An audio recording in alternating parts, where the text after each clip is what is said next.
Национално обединување околу светото име Македонија, јазикот и црквата, исправање на историските неправди кон македонците, унапредување на соработката меѓу матицата и диаспората. Тоа се пораките од јубилејната 40-та Семакедонска иселеничка средба. Председателот на Светскиот македонски конгрес од црковниот двор во Потпелистерското село Трново уште еднаш побара прекин на преговорите и примена на така наречената ирска формула како решение на спорот со Република Грција. На денот на светлината, пред Богот на сонцето, пред светиот пророк Илија Громовникот, исправени сме да ја кажеме вистината. Се друго се лаги на грчките неонацисти, на домашните квислинзи и неоварховисти. Но им се ближи крајот.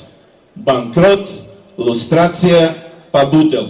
Европските и евроатлантските интеграции на Македонија не се заложник на непопустливоста на македонскиот премиер или власт, туку на грчкиот нацифашизам и неонацистите во Страсбур и Брисел, порача Петров и предупреди. Американскиот унилатерализам и евроцентризмот се повеќе се минато свршено време, а Македонија покрај евроатлантските ги преферира и евроазиските интеграции, бидејќи светот ниту започнува, ниту завршува во Брисел. На Светската македонска иселеничка средба во Трново по подолго време не присуствуваше представник на македонската влада, но присутните имаат чест да им се обратат прво избраните пратеници од македонската диаспора во Австралија и Азија и во Северна и Јужна Америка.